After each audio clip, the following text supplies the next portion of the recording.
Opportunity to thank once again Preeti ma'am and of course you all की तुम्ही मला परत opportunity दिली आणि today I'm going to talk about diabetes, then cancer and of course lastly on the sports management की आपण जर खेळाडूंना कशा प्रकारचा आहार द्यायचा. मॅम हिंदीतच बोलायचंय ना? Yes, okay. So diabetes. आता diabetes, who cares, right? This is a common terminology we all use. हे पाहिल्यावर काय आठवतं सगळ्यांना? Are these a common food products we all consume? Yes.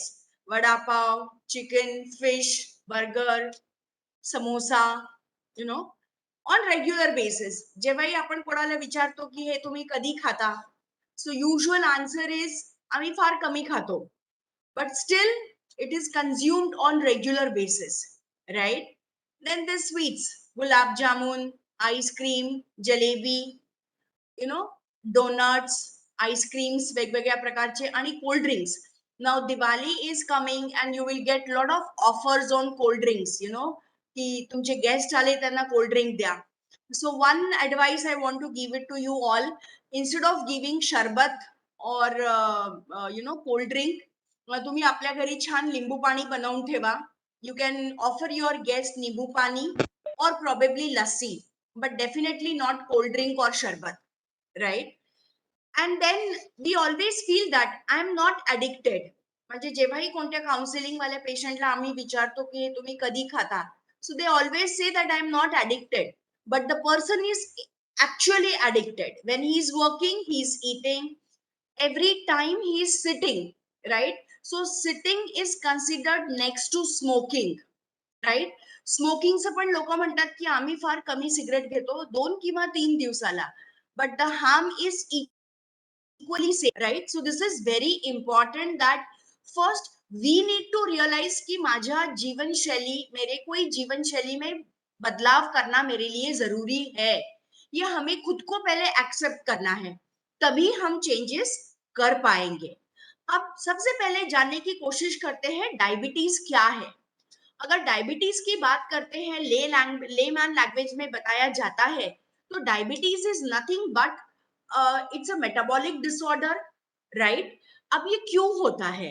अब अगर ह्यूमन एनाटॉमी की बात करते हैं तो हमारा जो ये पैंक्रियाज, जो भी हम खाना खाते हैं, उसका रूपांतर ग्लूकोज में होता है और वो ग्लूकोज हमारे बॉडी को पूरे दिन की ऊर्जा देता है, एनर्जी देता है काम करने के लिए. अगर हम खाना नहीं खाते हैं तो हमारे बॉडी को ऊर्जा कौन देता है? स्टोर्ड फैट या चर्बी में से हम उसका इस्तेमाल करते हैं. अब खाना खाने के बाद हमारा जो फूड का रूपांतर ऊर्जा यानी ग्लूकोज में हुआ है, सो ये पैंक्रियाज, यहाँ पे छोटा सा जो ग्लैंड आपको दिख रहा है, पैंक्रियाज रिलीज करता है इंसुलिन. और जब ये इंसुलिन हार्मोन रिलीज होता है, ये हमारे शरीर को ग्लूकोज का बराबर इस्तेमाल करता है और इसको खून में नहीं रहने देता है. बट जब अगर किसी को डायबिटीज हो जाता है तो ये इनएडिक्वेट रिलीज होता है इंसुलिन, सफिशिएंट मात्रा में रिलीज, या फिर रिलीज भी होता है तो वो सेंसिटिविटी उसकी चली गई है कि वो काम नहीं कर पाता है. और जब ये तरीका हो जाता है, हमारा ग्लूकोज का मेटाबॉलिज्म बराबर नहीं होता है और हमारे खून में शक्कर की मात्रा बढ़ने लगती है. तो समझ में आया सबको ग्लूकोज डायबिटीज क्या है? और जब ये ग्लूकोज की लेवल हमारी खून में बढ़ने लगती है, डॉक्टर हमें कहते हैं कि आपको डायबिटीज हो गया है. Now if you really understand कि आजकल इंडिया में डायबिटीज तो हो ही रहा है, साथ में प्री डायबिटिक केसेस भी बहुत मात्रा में बढ़ रहे हैं. Now let us understand the types of diabetes. एक है टाइप 1 डायबिटीज, एक है टाइप 2 डायबिटीज जो सबको होता है, जेस्टेशनल डायबिटीज जो प्रेग्नेंट लेडीज को होता है, और तीसरा है प्री डायबिटीज. अगर अगर हम बात करते हैं बेसिकली फ्यूचर इंडिया की बात करें, तो एक में से 3 लोगों को डायबिटीज होने वाला है, यानी 3 लोगों में से एक आदमी को डायबिटीज होने वाला है. अगर मैं टाइप 1 डायबिटीज की बात करती हूँ, तो आज भी हमारे देश में अप्रोक्सीमेटली 5% बच्चों में ये डिजीज पाया जाता है। ना इसको हम कहते हैं जुवेनाइल डायबिटीज या टाइप 1 डायबिटीज या ऑटो इम्यून डायबिटीज, यानी हमारी सेल्स ही हमारी बॉडी की सेल्स हमारे अगेंस्ट हो गई है और वो इंसुलिन बनने ही नहीं दे रहे हैं। कंप्लीट इंसुलिन डेफिशिएंसी आ जाती है और हमें ब्लड शुगर खून में बढ़ने लगता है। अब नाउ इसके लिए ट्रीटमेंट क्या है? इसका रिवर्सल पॉसिबल नहीं है। इसका ट्रीटमेंट यानी यूजुअली डॉक्टर आपको इंसुलिन शुरू करता है और वो लड़की को या लड़के को जिंदगी भर इंसुलिन लेना पड़ता है। Now this is basically genetic predisposition भी कहते हैं, यानी बहुत बार जेनेटिक में अगर कोई प्रॉब्लम हो जाता है, जीन्स में कोई प्रॉब्लम हो जाता है, तब भी ये हो सकता है। And this disease is not preventable, हम इसको प्रिवेंट नहीं करते हैं। बहुत बार बच्चा पैदा होता है, विद इन 6 मंथ्स में पता पड़ जाता है या डायग्नोसिस हो जाता है कि बच्चे को टाइप 1 डायबिटीज हो गया है। This is auto immune disorder भी कहा जाता है। अब अगर हम टाइप 2 डायबिटीज की बात करते हैं तो सिम्टम्स क्या क्या है? बहुत बार ऐसा होता है कि हमारा डायबिटीज डायग्नोस्ड ही नहीं होता है। और डायग्नोस्ड कब होता है? जब हमें कोई जख्म हो जाती है, वो हील नहीं हो रही है, या कोई स्किन का इन्फेक्शन हो गया है, वो हील नहीं हो पा रहा है, तब डॉक्टर कहते हैं कि go and check your diabetes, और तब पता पड़ता है कि हमें कोई तकलीफ हो गई है। इसमें सबसे पहले एक तो प्यास लगना और भूख बढ़ना, ये डायबिटीज का पहला लक्षण होता है। देन बार बार पेशाब के लिए जाना, दैट इज फ्रीक्वेंट यूरिनेशन। कोई लोगों में वजन कम होता है, कोई लोगों में वजन बढ़ता है। कंटिन्यूअस थकावट रहना, उसके बाद नौशिया, वॉमिटिंग, और अगर महिलाएं हैं तो उनको वजाइनल इन्फेक्शन हो सकते हैं, यूरिन इन्फेक्शन होते हैं, मुंह में सूखापन आ जाना, एंड स्किन में और जांघों में हमेशा इन्फेक्शन होते रहना। बहुत बार लोगों को पैरों में नमनेस या फिर झुंझुनी आना, या कभी कभी कम दिखाई देना, ऐसे भी तरीके होते हैं। And in the longer run it affects the sex life of the men and women as well. Now talking about type 2 diabetes, ये 90% लोगों में ये डायबिटीज पाया जाता है। इसे हम non insulin dependent diabetes mellitus भी कहते हैं, यानी बॉडी इंसुलिन तो बना रही है बट उतनी मात्रा में नहीं बना रही है कि हमारा ग्लूकोज का वो मेटाबॉलिज्म एडजस्ट करे। राइट, तो हम क्या करते हैं, बाहर से गोली दी जाती है, ओरल हाइपोग्लाइसेमिक ड्रग्स कहते हैं। कभी कभार डॉक्टर ओरल हाइपोग्लाइसेमिक ड्रग्स के साथ इंसुलिन भी शुरू करते हैं, depending on the age, depending on the associated complications. अभी मैंने कल ही एक महिंद्रा में केस देखा, उसको कोई तकलीफ नहीं थी, 32 ईयर्स ओल्ड यंग इंजीनियर, उसको बहुत थकावट आ रही थी बार बार, तो उसका शुगर चेक किया तो इट वाज अराउंड 600, और साथ में वो शुगर की वजह से उसका हाइपोथायरॉयडिज्म भी उसको आ गया। ये दोनों मेटाबॉलिक यानी ऑटो इम्यून डिसऑर्डर्स है। अब उसका हाइपोथायरॉइड भी देखिए 125 के आसपास चला गया, उसकी वजह say that has impacted his lipid profile also. तो हमें ये ध्यान में रखना है कि जब भी किसी को डायबिटीज होता है तो उसके साथ साथ थायराइड या फिर even your cholesterol problem is also equally undiagnosed, और वो उसी टाइम उसका डायग्नोसिस भी बहुत बार हो जाता है। राइट, सो टाइप 2 डायबिटीज की उम्र क्या है? 18 साल से ऊपर किसी भी आदमी को अगर डायबिटीज होता है तो उसे टाइप 2 डायबिटीज कहा जाता है। और ये type 2 diabetes usually managed with the oral hypoglycaemic drugs, lifestyle modification, और अगर लाइफस्टाइल मॉडिफिकेशन, डाइटरी मॉडिफिकेशन और गोलियों से अगर उसकी शक्कर कंट्रोल में नहीं आ रही है तो doctor may think of starting some insulin doses. अब बहुत बार हमें गलत धारणा होती है कि इंसुलिन अगर चालू हो जाएगा तो बंद ही नहीं होएगा। ऐसा नहीं होता है।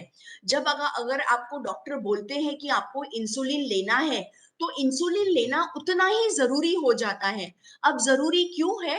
बिकॉज डायबिटीज की कॉम्प्लिकेशंस में बताने वाली हूँ आगे जाके। सो वो हमारी आंखों पे इम्पैक्ट करता है, हमारे यानी पैरों में तकलीफ देता है, foot basically foot infection, foot amputation, ये अनकंट्रोल्ड डायबिटीज से होता है।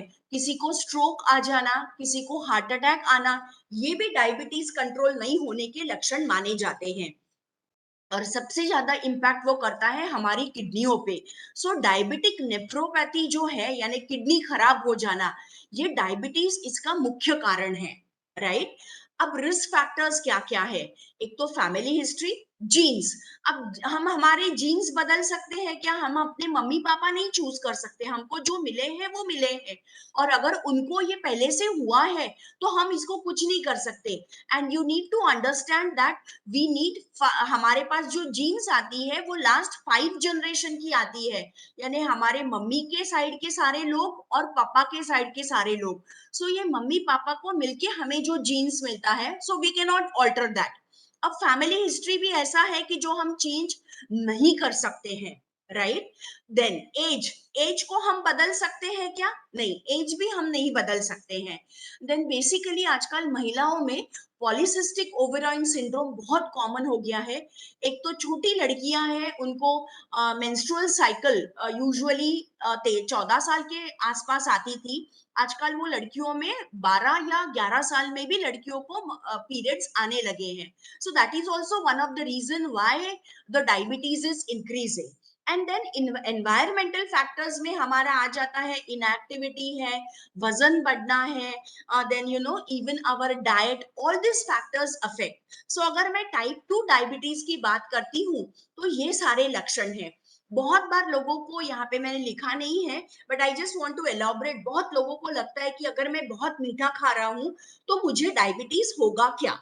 वेल, अगर आप बहुत मीठा खा रहे हैं तो डायबिटीज होने की संभावना बढ़ जाती है, बट होगा ही ऐसा नहीं है, क्योंकि आपका शरीर जो इंसुलिन बना रहा है वो सफिशिएंट है to control your regular intake. हाँ, आपको अगर जो एनआईएन के रिसेंट गाइडलाइंस आए हैं या आईसीएमआर के रिसेंट गाइडलाइंस आए हैं, उसमें बताया गया है कि 15 ग्राम तक शक्कर आप नॉर्मल आदमी खा सकता है। अब 15 ग्राम शक्कर यानी कितना हो जाता है? तो 3 चम्मच शक्कर आता है। सो आई ऑलवेज रेकमेंड कि जैसे आज आपको पता है कि भाई आज दिवाली है या होली है, तो आप पूरन की पोली घर में बनने वाली है। सो उस दिन जो आप चाय पीने वाले हैं या कॉफी पीने वाले हैं, वो आप बिना शक्कर का पी लीजिएगा, and you can enjoy your sweets. You can always concentrate and you can always balance. अब दिवाली आने वाली है, तो even if I tell you कि आप दिवाली में ये मत खाइए वो मत खाइए, मैं खुद भी खाने वाली हूँ, तो मैं लोगों को क्या बताऊं?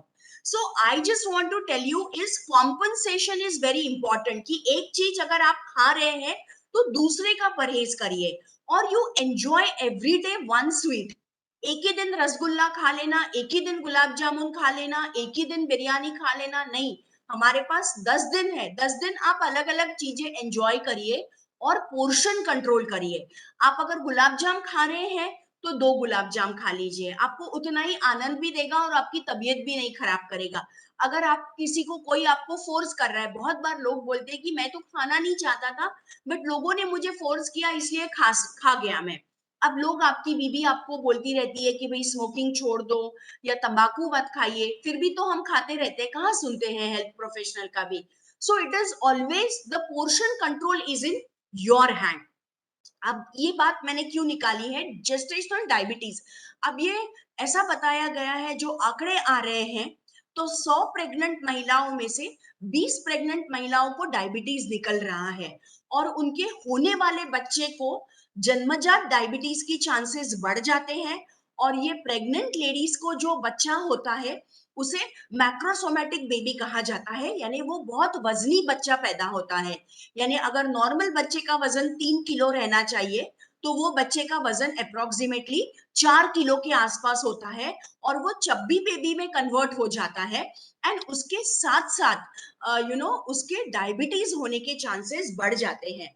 टेक्निकली स्पीकिंग, जब लेडी को बच्चा हो जाता है उसके बाद उसका डायबिटीज चला जाना चाहिए, बट बहुत बार ऐसा होता है कि बच्चा होने के बाद में भी उसको डायबिटीज कंटिन्यू रहता है, एंड आगे जाके उसको थायराइड होने के चांसेस भी बढ़ जाते हैं।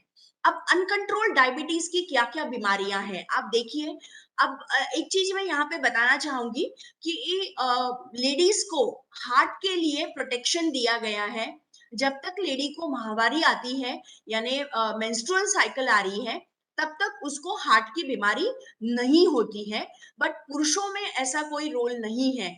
जब उनको डायबिटीज हो जाता है तो उन्हें उनके हृदय और ब्रेन का भी ख्याल रखना बहुत ज्यादा जरूरी है। अनफॉर्चुनेटली आज अगर डिसीज सिनारियो मैंने आपको मेरे प्रेजेंटेशन में बताया था, यूनियन हेल्थ मिनिस्ट्री का, मैंने आप लोगों को काफी सारे एग्जाम्पल्स भी दिए थे कि आज लोगों को 40 साल में, 35 साल में, 30 साल में भी हार्ट अटैक आ रहे हैं। And the controlled reason is, we usually don't know, but it is basically diabetes. हम हमारी एक न्यूट्रिशनिस्ट है, उनकी स्टोरी मैं आपको बताऊंगी। She was in early 38-39 age की थी वो। She is no more unfortunately. But जब डॉक्टर ने उसको जांचा तो उनका कंप्लीट रीनल फेलियर हो गया था। अब रीनल फेलियर क्यों हुआ, इसके लिए काफी सारे जांच की, आंखों की जांच की, रेटिनोपैथी, उनको आंखों में भी चेंजेस आ गए थे। और तब पता पड़ा कि उनको 4 साल से हाइपरटेंशन है, और लास्ट 6 मंथ से उनको डायबिटीज है। बट वो पता ही नहीं पड़ा। एंड बिकॉज वो पता नहीं पड़ा, उनके किडनी पे इफेक्ट हो गया। सो मैं हमेशा ये मैसेज देना चाहती हूँ कि आपके बर्थडे पे आप अपने आप को एक गिफ्ट दीजिए कि आप अपना कंप्लीट ब्लड चेकअप करवाइए और देख लीजिए कि हमारा HbA1c कितना है।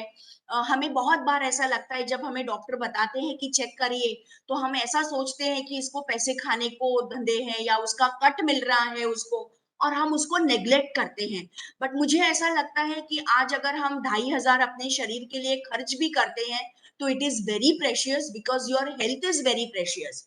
आज रेटिनोपैथी, देन किडनी के डिसऑर्डर्स, सबसे ज्यादा डायबिटीज वालों में किडनी के प्रॉब्लम्स आ जाते हैं। And even the leg amputation and heart और डैमेज। आज बीच में हमने one of the very famous doctor of Nagpur, I won't be telling you the name, उनके आंखों में इस्चेमिक चेंजेस आए। Can you imagine? जब उनके आंखों में इस्चेमिक चेंजेस आए, उन्होंने मुझे कॉल किया था कि मैम मुझे थोड़ा सा लो कोलेस्ट्रॉल रिच डाइट दे दीजिए। और जब उनकी आंखों की पूरी जांच की गई, तब पता पड़ा कि उनको डायबिटीज था। और डायबिटीज अब डॉक्टर को वो ये हुआ है। सो ओनली थिंग इज कि you have to keep checking. Every 6 months you can get your blood sugar done. आप अपना ब्लड प्रेशर जांच करवा लीजिए। These are the two basic things which you can do it for yourself. And peripheral vascular disease भी, diabetes अगर uncontrol रहता है तो बहुत कॉमन है। नाउ डायबिटीज कैसे मॉनिटर किया जाता है? जिसके ब्लड शुगर में बहुत ज्यादा फ्लक्चुएशन आते हैं, डॉक्टर उनको बोलते हैं कि ग्लूकोमीटर ले लीजिए। And based on glucometer doctor लोग आपका आपका ब्लड शुगर का चार्ट मेंटेन करने के लिए बोला जाता है। And then they prescribe the medicine. But अगर आपका ब्लड शुगर काफी मात्रा में, संतुलित मात्रा में मेंटेन किया जा रहा है, तो आप अपना कैपिलरी वीनस ब्लड देके ही ब्लड लेबोरेटरी में ब्लड की जांच करवा लीजिए। Now again these are the normal classification by authorized agency. WHO ये क्लासिफिकेशन देता है। बट अगर कोई लेबोरेटरी अलग तरीके से वो आपकी खून की जांच कर रही है, कोई अलग मेथड अडॉप्ट कर रही है फॉर द एनालिसिस, तो उसके थोड़े से रेफरेंस रेंज चेंज हो सकते हैं। So normal level is 70 to 100 and post lunch is 70 to 140। जिसको प्री डायबिटीज है, आजकल यूजुअली डॉक्टर लोग they are not dependent directly on blood sugar levels. They also tell you to do serum insulin या फिर HbA1c करने की सलाह भी दिया जाता है। HbA1c को ग्लाइकोसिलेटेड हीमोग्लोबिन कहते हैं। और वो आखिरी के लास्ट 3 मंथ्स का आपको एवरेज ब्लड शुगर क्या है वो रिपोर्ट देता है। और फ्रैंक डायबिटीज, जिसको गोली की जरूरत है, वो रहता है 125 से ऊपर अगर फास्टिंग ब्लड शुगर है, और 200 से ऊपर पोस्ट लंच है। बहुत बार डॉक्टर्स लोग, जब आपकी शुगर 101 या 120 के आसपास है, doctor will not start any medication. He will advise you to follow the diet and lifestyle modification. वजन कम करने के लिए बोलेंगे, एक्सरसाइज शुरू करने के लिए बोलेंगे, और आहार में बदलाव लाने के लिए बोल सकते हैं। We are seeing many cases, हमेशा लोगों को ये डर रहता है या क्वेश्चन रहता है, can diabetes be reversed? Yes, आजकल ऐसे प्रॉमिसिंग स्टडीज आ रहे हैं कि 4-4 5-7 साल जिनको डायबिटीज था, उन्होंने स्ट्रिक्ट डाइटरी मॉडिफिकेशन किया, कार्बोहाइड्रेट काउंटिंग किया, एक्सरसाइज किया, स्ट्रेस को कंट्रोल में रखा, and they have reverse their diabetes, उनको आज भी गोली की जरूरत नहीं है। एक और मैसेज मैं यहाँ पे देना चाहूंगी सबके लिए कि बहुत बार ऐसा होता है कि पीपल फील दैट कि एलोपैथिक मेडिसिन अगर मैं लूंगा तो मुझे जिंदगी भर लेना पड़ेगा, and people go to some alternative pathy that is Ayurveda और homeopathy. I am not against that, I am not a expert to comment on that, but कोई कड़वी दवा ले लेना और हमारी डायबिटीज की दवा बंद कर देना, ये आपके शरीर के लिए बहुत हानिकारक हो सकता है। हमें ये मैसेज सब तक पहुंचाना है, और हमें ये बोलना है कि अगर किसी को डायबिटीज है तो आपकी डॉक्टर की सलाह के बेसिस पे ही आपको गोली बंद या चालू रखनी है। Apart from that, when you take any ayurvedic prescription, मेरे फ्रेंड ने लिया, उसको फायदा हुआ, इसलिए मैंने लिया, डोंट डू दैट। हाँ, उसका शरीर अलग है, राइट? एंड बहुत बार आयुर्वेदिक फॉर्मुलेशन में metal content is very high, that affects the kidney. So हमेशा अगर आप आयुर्वेदिक कोई दवा भी ले रहे हैं तो आयुर्वेदिक डॉक्टर को पूछ के, और उसका there is something called drug drug interaction. आपको डॉक्टर कोई भी दवा देता है, या ड्रग न्यूट्रिएंट इंटरैक्शन भी कहा जाता है, कि आपको बहुत बार आपको पता होगा कि डॉक्टर ने बोला है कि दूध के साथ वो गोली लेनी है। अब वो दूध के साथ जब वो बोलता है तो उसके पीछे कोई रीजन रहता है कि वो ड्रग एब्जॉर्प्शन में मदद करता है। बहुत बार आज ऐसी दवाइयां आ गई है कि with one bite of your food, यानी आप एक निवाला खाना खाएंगे, रुकेंगे, गोली लेंगे, and then you continue your medicine. Now all this medicine whatever the doctor has prescribed, अगर पोस्ट लंच गोली है, मैं भूल जाता हूं इसलिए गोली खाने के पहले ही मैंने गोली ले ली है, ऐसा मत करिए। जब जो भी आपको प्रिस्क्राइब किया है वो प्रिस्क्रिप्शन के हिसाब से चलिए, अपने आप से दवा बंद मत करिए। एंड दिस मेथी दाना, या फिर पनीर का फूल, मुझे प्लांट पे बहुत लोग काउंसलिंग के लिए आते हैं, मैम मैं पनीर का फूल का पानी पी रहा हूँ तो मेरा डायबिटीज की गोली बंद करो क्या? Please don't do that. या बहुत बार लोगों को लगता है कि मैं करेले का जूस पी लूंगा, या जामुन के सीड्स का एक्सट्रैक्ट मैं खा लूंगा। नहीं, you have to ask your doctor, and then only these are the supportive therapies that has got postprandial blood sugar, definitely वो कम करता है, but then after consulting a qualified nutritionist or a doctor। and WhatsApp पे जो messages आ रहे हैं कि आप ऐसा आधा किलो फल, बहुत बार मेरे काफी पेशेंट्स ने ये किया है कि they eat only fruits। now fruits के ऊपर भी बहुत सारा कंट्रोवर्सी रिवॉल्व कर रहा है। So you should not be doing it कि मैंने सिर्फ फल खाए और अब मैं अनाज खाऊंगा और मेरी sugar control, no no, don't do that. Get your qualified nutritionist, prescribe your diet, और फिर उसे आप फॉलो करेंगे। अब यूजुअली जिसे हम कहते हैं प्रिवेंशन, कैसे पॉसिबल है? Prevention is maintaining the healthy lifestyle. आपको खान पान पे भी ध्यान देना है, आपको एक्सरसाइज भी करना है, तनाव को भी कंट्रोल में रखना है। तभी आपकी, जैसे मैंने उस दिन बोला, जीवन शैली यानी आपकी मुट्ठी है। आपको ताकत तभी आएगी जब आप पांचों चीजें फॉलो करेंगे। तंबाकू भी बंद करना है, सिगरेट भी बंद करना है, खान पान पे भी ध्यान देना है, चलने भी जाना है, और हमें पॉजिटिव एटीट्यूड भी रखना है। देन यूजुअली HbA1c हर महीने करने के लिए नहीं बोलते हैं। HbA1c is reported mostly once in 3 months. एंड टर्जरी में यूजुअली अगर किसी को डायबिटीज हो गया है तो बहुत बार लोगों की ये भी धारणा हो जाती है कि अब तो मैंने गोली चालू कर दी है तो मैं जो चाहे खा सकता हूँ। नो, तब भी आपको डाइट फॉलो करना ही करना है, राइट? एंड टर्जरी केयर में भी एक्सरसाइज और ईट वेल कॉन्सेप्ट है, एंड फूड एग्जामिनेशन। बहुत बार न्यूरोपैथिक कॉम्प्लिकेशन आ जाते हैं बट लोगों को पता ही नहीं पड़ता है। सो पैर को देखना, पैर में कहीं फुंसी आ गई है, कहीं वो एक स्टाई हो जाता है, यानी एक छोटा सा ऐसा डेड एरिया हो जाता है, अगर वैसा हुआ है तो आपको आपके डॉक्टर को कंसल्ट जरूर करना है। देन प्री डायबिटीज, आज अगर मेरी ब्लड शुगर भी जांचेंगे तो even I will be in pre diabetes, because pre diabetes आज एक में से 3 लोगों में से एक को प्री डायबिटीज हो रहा है। अब ये क्यों हो रहा है, मैं आपको सीधा सीधा तरीका बताऊं तो हमारे इंडियंस में अब वो लोग बोल रहे हैं कि 10 में से 9 लोगों को प्री डायबिटीज निकलने वाला है, and this is not very surprising but it's a fact. और उसमें से 30% लोग will develop complete diabetes in another 5 years, right. So अगर हम प्री डायबिटीज में आ रहे हैं, ऐसा पकड़ के चलिए कि हम सब प्री डायबिटिक है, तो प्री डायबिटिक में हमें क्या करना है, एक तो वजन को नियंत्रण में रखना है, एक्सरसाइज रेगुलर बेसिस पे करना है, और उसके साथ साथ खान पान पे भी ध्यान देना है। और main culprit in our diet is carbohydrates.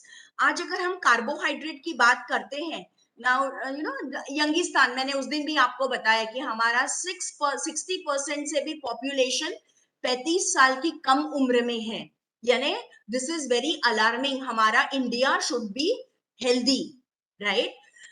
अगर किसी को प्री डायबिटीज है, तो ये बेसिकली एक स्टडी मैंने डाली गई है, तो हम डायबिटीज में जाने का प्रिवेंट कर सकते हैं, राइट। कैसा प्रिवेंट करेंगे, लाइफस्टाइल इंटरवेंशन, कभी कभार डॉक्टर मेटफॉर्मिन की गोली भी चालू कर देते हैं, एंड हमें बीएमआई 30 से कम रखना है, basically 20 to 24 is your ideal BMI.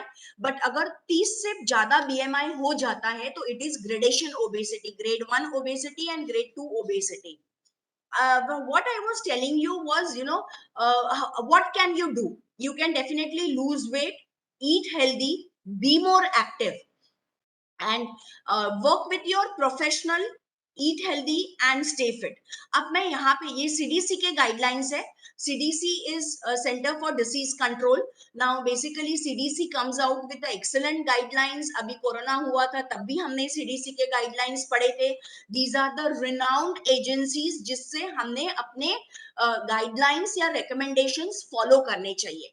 Now I was talking about the diabetic diet or the carbohydrates in the diet.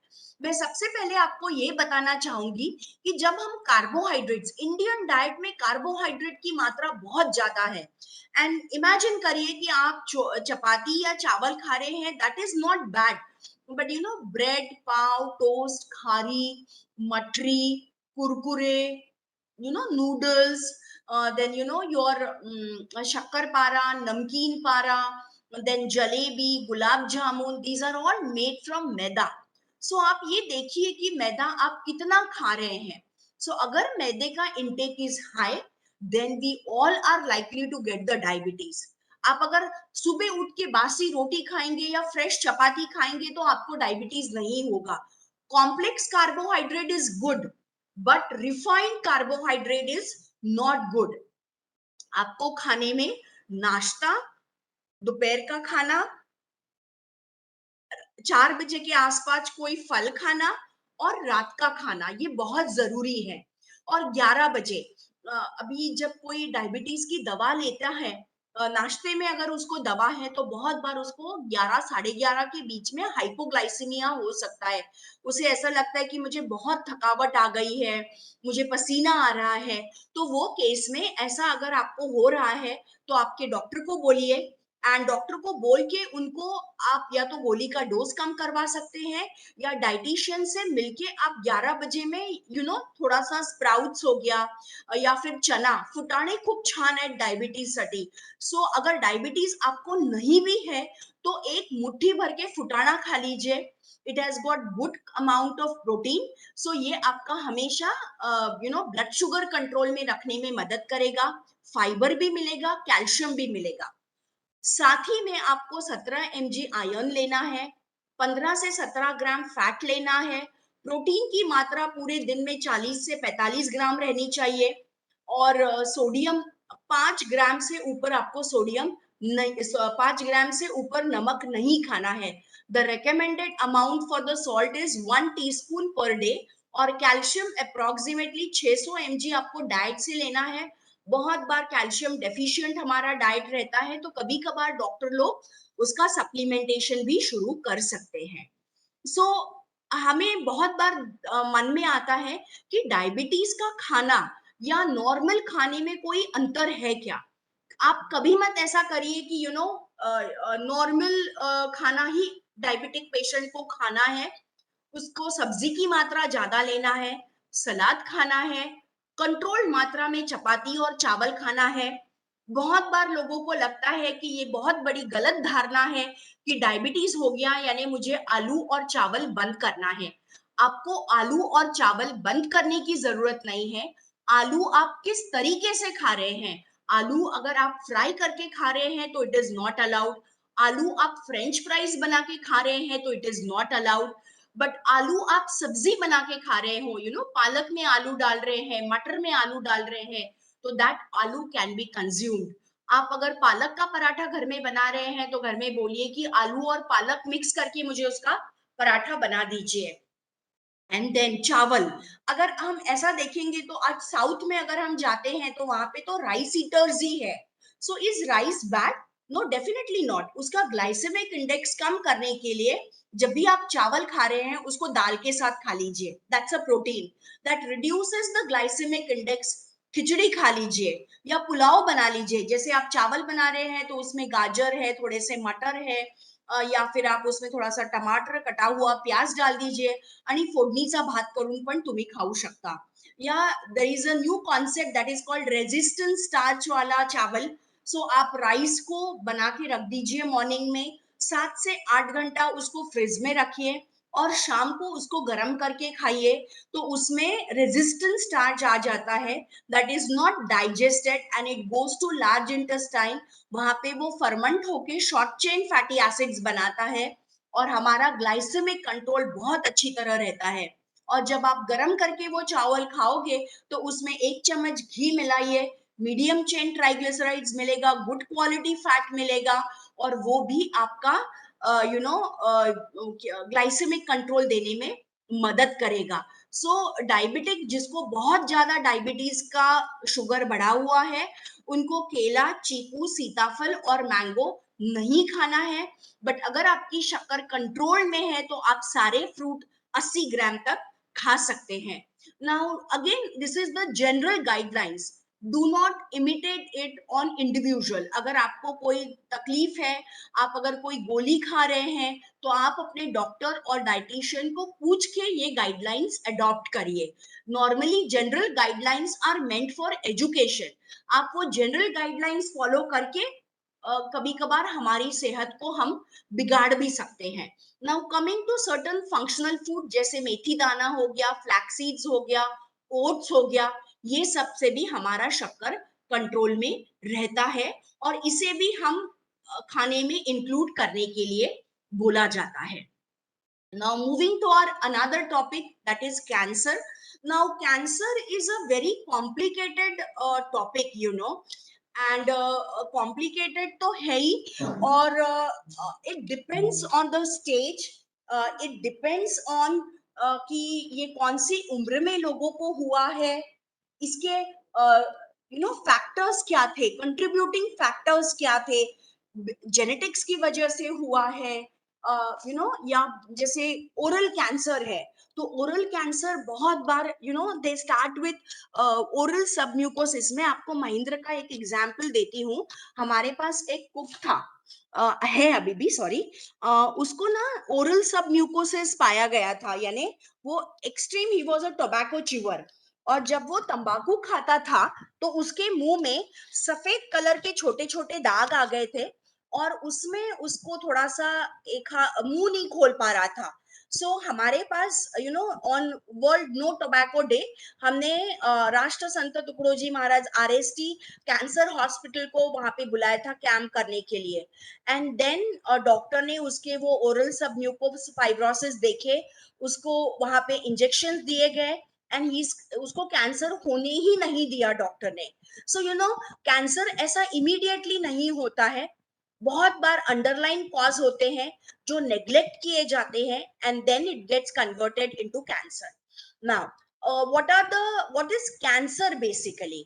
अगर हम कैंसर की बात करते हैं तो इसमें क्या होता है, एबनॉर्मल सेल डिवीजन होता है, और एबनॉर्मल सेल्स ग्रोथ होने लगती है। ये नेशनल कैंसर इंस्टीट्यूट का मैंने लिया है, व्हाट इज कैंसर। अभी ये देखिए आप, this is a more clear picture. Normal cell division होता है, सेल रिपेयर हो जाती है, सेल एपोप्टोसिस होता है और फिर नई सेल बन जाती है।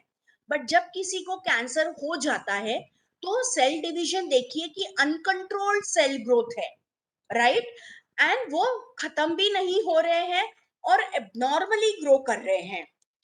इसे कैंसर कहते हैं। हमारी पेशियां हमारे शरीर के अगेंस्ट हो गई है। अब अलग अलग कैटेगरी के हैं, हम सबको मालूम है। Usually the cancer of heart is not seen, and cancer usually heart ka is not very common, but skin cancer, then brain tumors आपको मालूम है ऑलरेडी है, देन बाकी जैसे महिलाओं में ब्रेस्ट कैंसर, सर्वाइकल कैंसर, पुरुषों में प्रोस्टेट कैंसर, और जनरलाइज्ड कैंसर जिसे हम कहते हैं वो है पेट की यानी स्टमक कैंसर, या फिर इंटेस्टाइन का कैंसर यानी कोलन कैंसर हो जाना। And then there are certain types of blood cancer. Now what do you mean by carcinoma? Carcinoma किसे कहते हैं? कार्सिनोमा यूजुअली टिश्यूज को होता है जो इंटरनल ऑर्गन्स को कवर करते हैं, उसे हम एडिनो कार्सिनोमा भी कहते हैं, बेसल सेल कार्सिनोमा भी कहते हैं, squamous cell carcinoma and transitional cell carcinoma. So ये इसका मीनिंग क्या होता है कि जब कैंसर स्किन और टिश्यू में किसी को हो गया है जो इंटरनल लाइनिंग को कवर करता है, उसे कार्सिनोमा कहते हैं। सार्कोमा यानी क्या? सार्कोमा यानी अगर बोन का कैंसर, कार्टिलेज का कैंसर, फैट मसल का कैंसर, ब्लड वेसल्स का कैंसर हो जाता है, या कनेक्टिव या सपोर्टिव टिश्यूज का हो जाता है, तो उसे सार्कोमा कहते हैं। ल्यूकेमिया आप सबको नाम सुना है, that is a cancer related to blood, usually blood यानी ब्लड कैंसर हो जाना या बोन मैरो में कोई एबनॉर्मलिटी आ जाना, उसे ल्यूकेमिया कहते हैं। Then lymphoma and myeloma. Lymphoma is basically the immune system, आपकी रोग प्रतिकार शक्ति को वो दबा देता है। And of course there are the cancers of central nervous system, जिसे हम ब्रेन ट्यूमर्स कहते हैं या स्पाइनल कॉर्ड कहते हैं। देन अभी there are the multiple reasons. अभी ऐसा नहीं है कि there are the so many factors carcinogens. This I have taken from chronic disease epidemiology control में से लिया है। And cancer causing and high risk कौन से पॉपुलेशन को कहा जाता है, इसमें हमें सबसे ज्यादा काम करना है, राइट। कैंसर होने के बाद कौन से स्टेज पे डिटेक्ट होता है, उसको क्या ट्रीटमेंट अवेलेबल है, अभी तो काफी सारा एडवांसमेंट आ गया है। So lot of positive and promising results are coming pertaining to the cancer treatment। काफी सारे कम तकलीफें भी होने लगी हैं लोगों को, और survival rate is has improved, but then we can always work on prevention. So अभी मेन रीजंस कौन से हैं, तो वो है सिगारेट स्मोकिंग। अब पुअर डाइट में बताने वाली हूँ, डाइट में क्या क्या प्रॉब्लम होता है। फिजिकल इनएक्टिविटी, एक्सरसाइज बहुत जरूरी है। हमें लगता है कि मैं तो दुबला पतला हूँ, मुझे एक्सरसाइज की क्या जरूरत है। There is a new terminology called lean diabetes, lean cardiovascular patient या लीन ओबेसिटी, यानी दिखने में वो बंदा बिल्कुल दुबला पतला है बट उसमें फैट डिपोजिशन बहुत ज्यादा है, right. Then viruses and other biological agent. अभी मैं आपको एक सिंपल उदाहरण दूंगी। आप लोगों ने पेप्टिक अल्सर का नाम सुना होगा। सो एच पाइलोरी अगर किसी को बार बार इंफेक्शन होता है हाई रिस्क पेशेंट्स में, उनको आगे जाके कोलन की कैंसर होने के चांसेस बढ़ जाते हैं। Then excess alcohol consumption. अब हाई रिस्क पॉपुलेशन कौन कौन है? बेसिकली जिनके पास एजुकेशन कम है, persons with the family history, अगर हमारी फैमिली में किसी को कैंसर हुआ है तो थोड़ी बहुत चांसेस हमें होने के बढ़ जाते हैं। एंड देन इसके कंसिक्वेंसेस क्या है, अगर मान लो किसी को हो भी जाता है तो definitely it's a trauma. Pre mature mortality यानी डेथ होने के चांसेस बढ़ जाते हैं। बहुत बार लोग कैंसर से नहीं मरते हैं बट देन सेकेंडरी इन्फेक्शन की वजह से डेथ हो सकती है। Apart from that, then there is lot of psychological trauma on family as well as on the individual, right? So हमें मेन कौन से एरिया में काम करना है? Cigarette smoking, poor diet, physical inactivity, occupational exposure. अगर कोई पेंट इंडस्ट्री में काम कर रहा है, यू नो, या फिर कोई लोग जहाँ पे बहुत ज्यादा स्मोक है या दवाइयां का एब्जॉर्प्शन होता है, सो ऑक्यूपेशनल एक्सपोजर्स की वजह से भी आजकल काफी सारे पर्सनल प्रोटेक्टिव इक्विपमेंट्स आ गए हैं, तो उसका इस्तेमाल करके ये सारी ऑक्यूपेशनल हजार्ड से बचा जा सकता है। Now this is very important, no, कि कैंसर कॉजिंग कंपोनेंट्स क्या क्या है। now there is lot of study which is going on and that are proven to be supportive and they are proving to be harmful। अब अगर हम harmful चीजों की बात करते हैं जो हमें प्रिवेंट करना है, now there is something called burnt meat, यहाँ तो पिक्चर दिखाया है, but I just want to tell you about the charring। what do you mean by charring? charring यानी एक मेथड ऑफ कुकिंग है। ये सब हम खाते हैं रेगुलर मना की जिंदगी में, जिसे हम कहते हैं barbecue chicken, barbecue mutton, fish tikka, chicken tikka. ये सब बारबेक्यू में बनाया जाता है यानी तंदूर में बनाया जाता है। और जब ये खाना बार बार जलता है, they are the potent carcinogens, right. So मैं कहूंगी कि जब भी हम बाहर जाते हैं, बहुत बार हमें ऐसा लगता भी है कि ये ग्रेवी वाली सब्जियां खाए, ग्रेवी वाली चीजें खाने से अच्छा है मैं तंदूरी चिकन खा लूं या मैं तंदूरी चिकन टिक्का खा लूं। बट अभी इमीडिएटली आपको बंद नहीं करना है, but my recommendation is to reduce. अगर आप हफ्ते में एक बार बाहर खाना खा रहे हैं और एक बार में आप हमेशा चिकन ही खा रहे हैं, तंदूरी चिकन खा रहे हैं या फिर चिकन टिक्का खा रहे हैं, तो आप हफ्ते में एक बार चिकन टिक्का खा लीजिए। दूसरे हफ्ते जब आप बाहर जाओगे तो आप ग्रेवी वाली चीज खा लीजिए, और जब आप तीसरी बार जाओगे that time you can again have, so reduce the frequency। okay, so that is my first message। now second message, basically हमारे जो बेकरी प्रोडक्ट्स है दे आर वर्स्ट। जैसे केक हो गया, पाव हो गया, टोस्ट हो गया, खारी। खारी आप घर में सबको बोल दीजिए कि खारी को बंद कर देना है। खारी से हमें कोलेस्ट्रॉल भी बढ़ेगा, हमारा डायबिटीज भी बढ़ेगा, और उसमें जो मार्जरीन यूज होता है, दे आर पोटेंट कार्सिनोजेंस, आगे जाके उसके कैंसर में रूपांतर होने के चांसेस बढ़ जाते हैं। Now recent studies are coming up on the artificial sweeteners too. वो लोग बोल रहे हैं, पहले तो गवर्नमेंट खुद प्रमोट कर रहा था कि आर्टिफिशियल स्वीटनर्स आप खा लीजिए और वो आपको डायबिटीज में भी मदद करेगा, वजन भी कम करेगा। बट अगर आप देखते हैं तो उसकी अभी एडवर्टाइजमेंट कम आने लगी है। रीजन बिहाइंड दैट इज, बड़ी बड़ी हेल्थ एजेंसीज बोल रही हैं कि because of excess consumption of artificial sweeteners, अगर आप कोई शुगर फ्री प्रोडक्ट भी खाते हैं तब भी उसमें आर्टिफिशियल स्वीटनर का इस्तेमाल होता है, and they are the potent carcinogens. So वो आपको थोड़ा सा प्रिवेंट करना है, right. Then aerated drinks, aerated drinks तो हम सब कोई खाता है, right. So aerated drinks basically कि जैसे जो भी है, यानी I don't want to take any name, but aerated drinks में आपका सब कुछ आ जाता है, जैसे पेप्सी हो गया, कोला हो गया, देन आपका और क्या बोलते हैं, लिम्का हो गया, anything which is soda based needs to be avoided, very important, right। apart from that मैं आपको ये बताना चाहूंगी, ये तो है ही एक रीजन।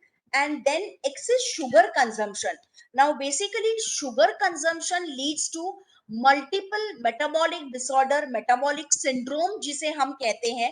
so ये metabolic syndrome की वजह से भी हमें काफी सारी बीमारियां, मेटाबॉलिक सिंड्रोम का मतलब ही वो है कि पेट की बढ़ी हुई चर्बी, कोलेस्ट्रॉल डीरेल होना, देन ब्लड प्रेशर, एंड उसके बाद वजन बढ़ा हुआ होना, एंड डायबिटीज। ये 5 बीमारी को एक साथ अगर किसी को हुई है तो उसे मेटाबॉलिक सिंड्रोम का पेशेंट कहा जाता है।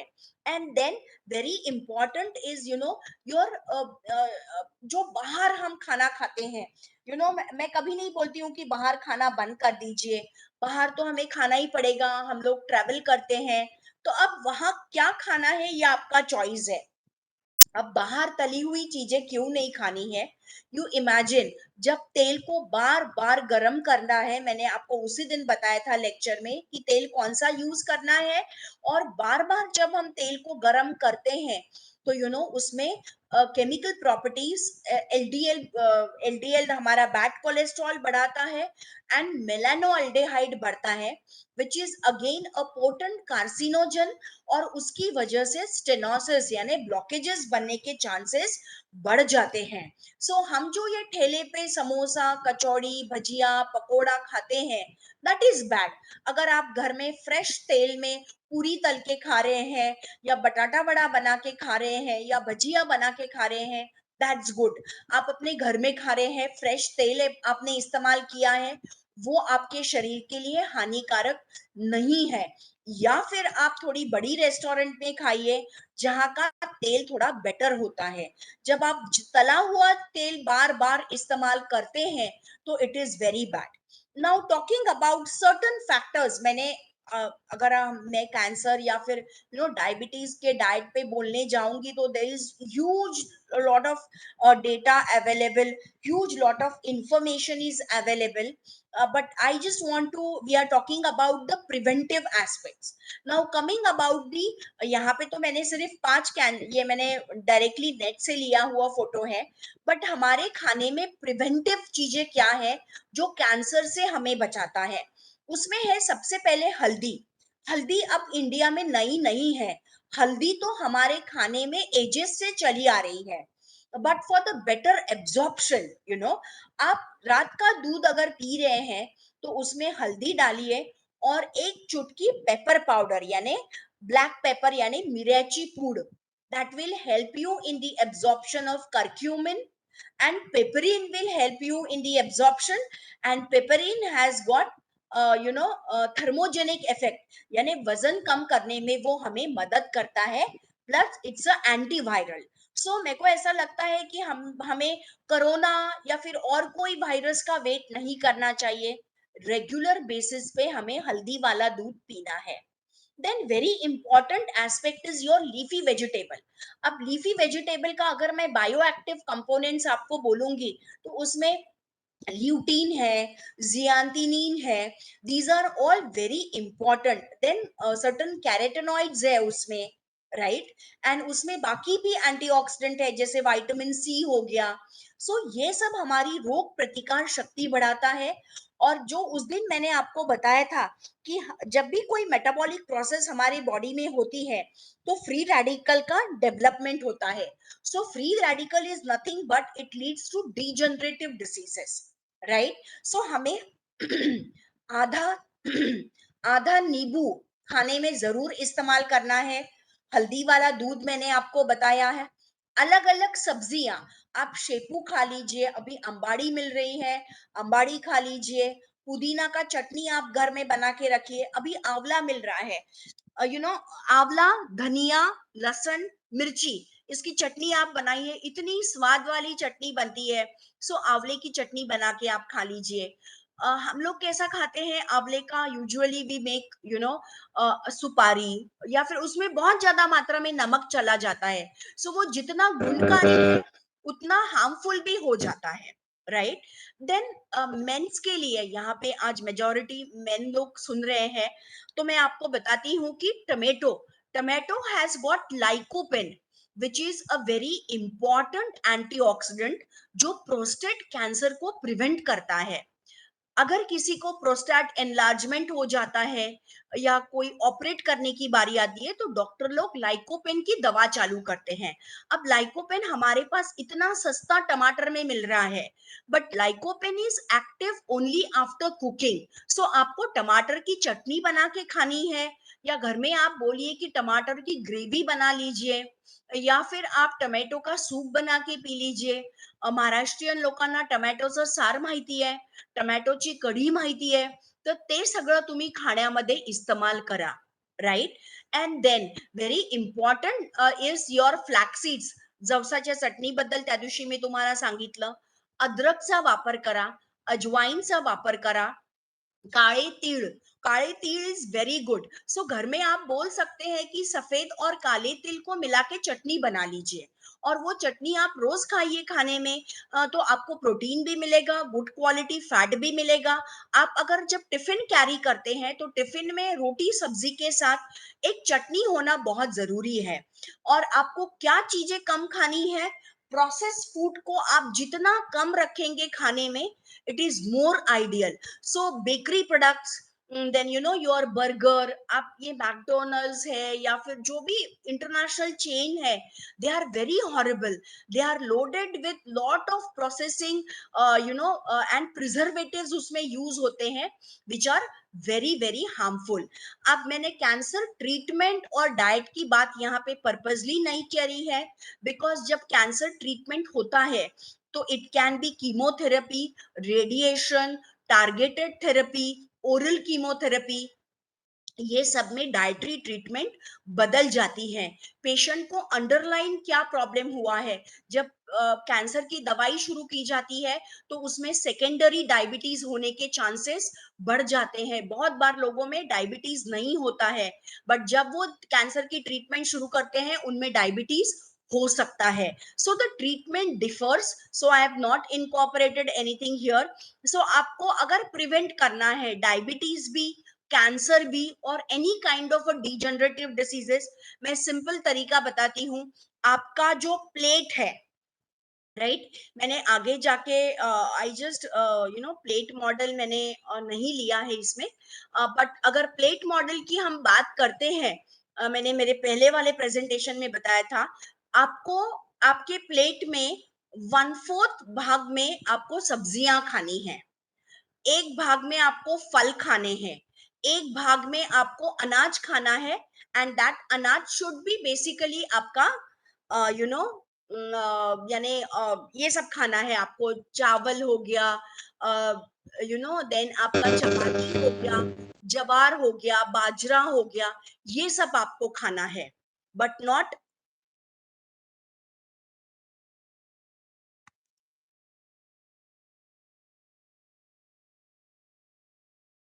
राइट। तो ये सब चीजें आपको ज्यादा मात्रा में लेनी है। Fine. And then I will start my presentation about the sports nutrition. और अगर कोई आपको क्वेरीज है तो उसके बारे में हम आखिरी में डिस्कस करते हैं।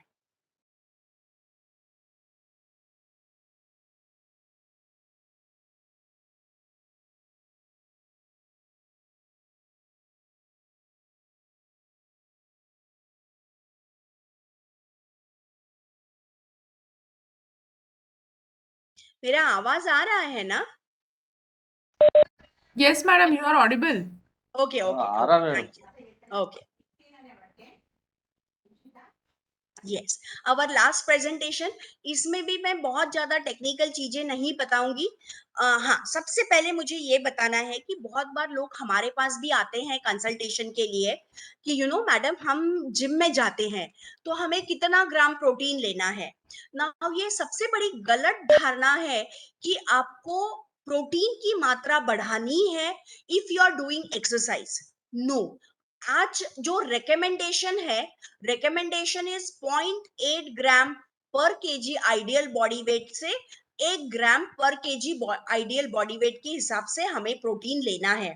अगर मेरा वजन अभी 74 केजी है, पर मेरा आइडियल वजन कितना है, मेरा आइडियल वजन रहना चाहिए अप्रोक्सीमेटली 58 के आसपास, तो मैं कितना ज्यादा हूँ, 10 किलो ज्यादा हूँ, तो 10 या 12 किलो ज्यादा हूँ, तो मुझे 74 के हिसाब से प्रोटीन नहीं लेना है, मुझे प्रोटीन कितना लेना है, 58 लेना है। और अगर मेरी उम्र अभी 50 के ऊपर है, मेरा फिजिकल एक्टिविटी कम हो चुका है, तो मैंने अप्रोक्सीमेटली 40 ग्राम्स के आसपास लेना है, right. So you don't have to increase the protein, you have to work on the quality of protein, right. बहुत बार लोगों को लगता है कि हम स्पोर्ट्स खेल रहे हैं तो हमारा प्रोटीन इंटेक और कार्बोहाइड्रेट लोडिंग या प्री वर्कआउट मील कैसा रहना चाहिए, या मैंने पानी कितना पीना चाहिए, ये सब मैं आपको अभी बताती हूँ। नाउ, अगर आपके पास कोई आता है, basically those who are doing the gym, तो उनको प्रोटीन बढ़ाने की जरूरत नहीं है, unless they are professional body lifters या बॉडी बिल्डर्स उनको बनना है, तभी हम उनके प्रोटीन के इस पे काम करेंगे। अदरवाइज 1 kg पर ग्राम के हिसाब से प्रोटीन जरूरी है। Now government has come out with the recommended dietary allowances, उसमें आ जाता है एस्टिमेटेड एवरेज रिक्वायरमेंट। ये गवर्नमेंट ने अभी इंक्लूड किया है, पहले के जमाने में ये नहीं था। Then adequate level intake, tolerable upper intake, यानी अभी आपने देखा कि कोरोना आया था तो लोगों ने भर भर के काढ़ा पिया, टॉक्सिसिटी हो गई, उनको पेट में दर्द होना चालू हो गया, अल्सर्स आ गए किसी को। सो आपको अपर इनटेक से ऊपर कोई भी चीज नहीं लेनी है, ये सब आपको। यस, हाँ। अभी जो प्रोफेशनल खिलाड़ी है, जो बैडमिंटन खेल रहे हैं या फिर दौड़ने जा रहे हैं, एथलीट्स है या फुटबॉल खेल रहे हैं, यूजुअली उनकी उम्र रहती है 10 ऑनवर्ड्स टिल 29 या 30।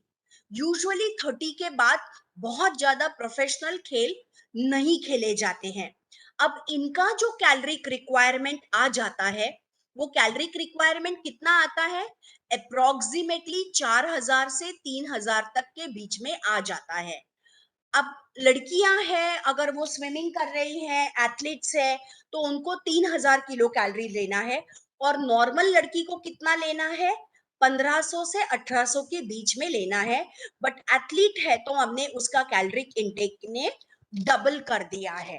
Right now moving ahead, usually कैसा देना है, अगर यू नो वेजिटेरियन है वो, तो अंडा खा सकते हैं, 5 अंडे का ऑमलेट दे दीजिए। फ्रेंच टोस्ट, अब फ्रेंच टोस्ट यानी कुछ नहीं, ब्रेड के ऊपर अंडा डाल के वो बनाया जाता है। या पिज्जा पास्ता आपको नहीं देना है, या आपको सैंडविचेस नहीं देने हैं। बट देन यस, या 1 मिनट, हाँ, बट यस, अगर जैसे आपने उस दिन मुझे पूछा था कि गांव के बच्चे हैं, तो उनको सत्तू, सत्तू जैसा ड्रिंक नहीं, सत्तू में आप दूध मिला के बच्चे को दे सकते हैं, सत्तू में आप छाछ मिला के बच्चे को दे सकते हैं, सत्तू में आप थोड़ा सा नींबू मिला दीजिए और गुड़ ऐड कर दीजिए, तो वो आपका इलेक्ट्रोलाइट इम्बैलेंस जो इन एथलीट्स में होता है या खेल खेलने वाले लोगों में होता है, वो नहीं होगा, और उनको इलेक्ट्रोलाइट्स भी इसमें मिल जाएंगे। Right, and apart from that, usually अब कार्बोहाइड्रेट लोडिंग का जो कॉन्सेप्ट था, अभी वो चला गया है। वो लोग बोल रहे हैं कि pre workout meal is very important. Pre workout meal में क्या करना है कि हमें ग्लाइकोजन स्टोरेज करना है। सो पहले वाले दिन अगर आपके बच्चे को कल दौड़ने जाना है, तो उसके पहले वाले दिन उसको बोलिए कि रताड़ो, तुम्हारा माहिती है, स्वीट पोटैटो, स्वीट पोटैटो का हलवा बना के खा ले, या आलू की सब्जी दही चावल खा ले, या आलू की सब्जी और खिचड़ी खा ले। आलू उसको जरूर खिलाइए, स्वीट पोटैटो उसको जरूर खिलाइए, केला वो दिन में उसने खाना चाहिए।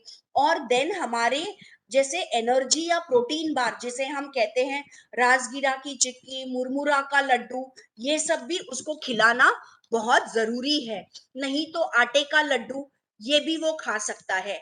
और अप्रोक्सीमेटली उसको कितना देना है, 150 से 300 ग्राम तक कार्बोहाइड्रेट पूरे दिन में उसको देना है।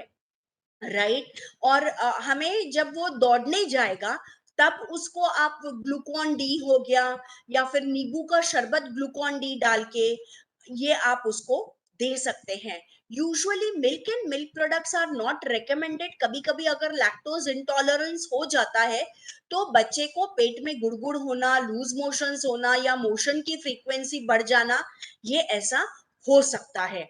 आप उसको पोस्ट वर्कआउट मील में आप उसको इडली है, ऑमलेट है, ये जरूर आप खिला सकते हैं। और जो खिलाड़ी है उसको अप्रोक्सीमेटली 55% कार्बोहाइड्रेट खाने में देने हैं। राइट, एंड देन अब कैसे होता है, कैसे कैलकुलेट करते हैं, न्यूट्रिशनिस्ट कैसे कैलकुलेट करती है, 3 grams per kg of body weight for 1 hour of training. यानी अगर उसका वजन है मान लो 60 किलो, तो 60 मल्टीप्लाई बाय 3 यानी आ गया अप्रोक्सीमेटली 180 ग्राम्स। अगर उसने 4 घंटा ट्रेनिंग करा है तो 180 मल्टीप्लाई बाय 4 उतना आपको कार्बोहाइड्रेट्स उसको देना है। और अगर बच्चा 4 घंटे से ऊपर कर रहा है तो आप उसको 6 ग्राम या 5 ग्राम के हिसाब से कार्बोहाइड्रेट रेकमेंड कर सकते हैं। नाउ बेसिकली जो बच्चा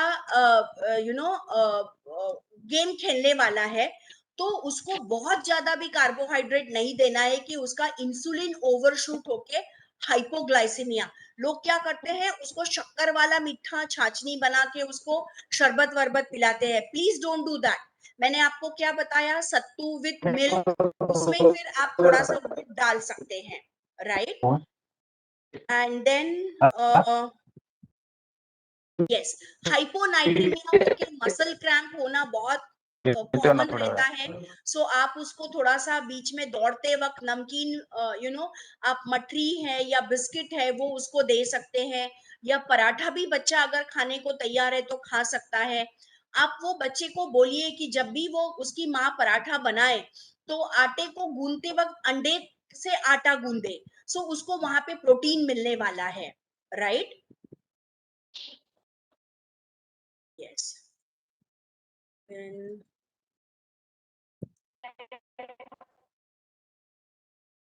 हाँ, जब बच्चा इंटेंस एक्सरसाइज करता रहता है तब उसका ग्लाइकोजन स्टोरेज हमें रेगुलर बेसिस पे बढ़ाना है।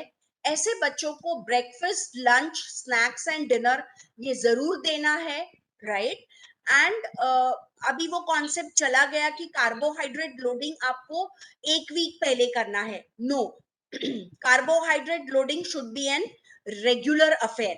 एंड ये बच्चों में प्रोटीन क्वालिटी बहुत मैटर करती है। अगर वेजिटेरियन बच्चा है तो सत्तू हो गया, सोया मिल्क हो गया, ये आप दे सकते हैं। अगर नॉन वेजिटेरियन बच्चा अंडा खाने को तैयार है तो अंडे जैसा तो प्रोटीन आपको कहीं नहीं मिलेगा। बच्चे को एक 7 से 8 अंडे भी आप पूरे दिन में रेकमेंड कर सकते हो। जब हाई कैलोरिक डाइट दिया जाता है तो इट डजंट मीन कि बच्चे को चिप्स, पिज्जा या फ्रेंच फ्राइज या कुरकुरे ये सब देना है। बच्चे को आप बादाम का पाउडर बना के उसको इस्तेमाल करिए, सिंगदाने का पाउडर बना के आप उसको इस्तेमाल कर सकते हैं, बट डेफिनेटली नॉट द तली हुई चीजें। एंड प्रोटीन नीड अप्रोक्सीमेटली 15 से 20% तक प्रोटीन आपको देना है। बच्चे को chicken can be recommended, soybean, usal, rajma, chana should also be a part of the diet, right. And yes, ये अलग अलग गाइडलाइंस उन्होंने दिए हैं।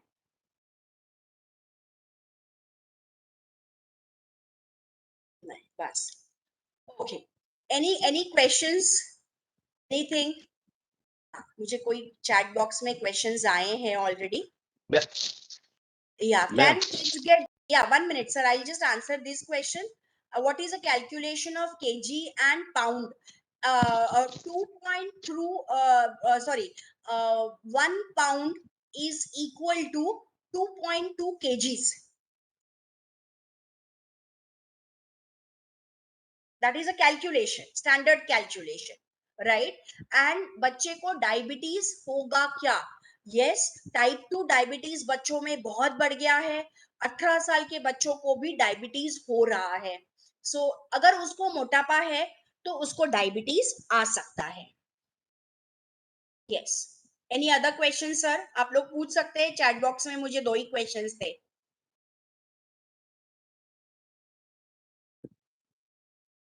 मैम अभी आपने प्रोटीन कितना बताया?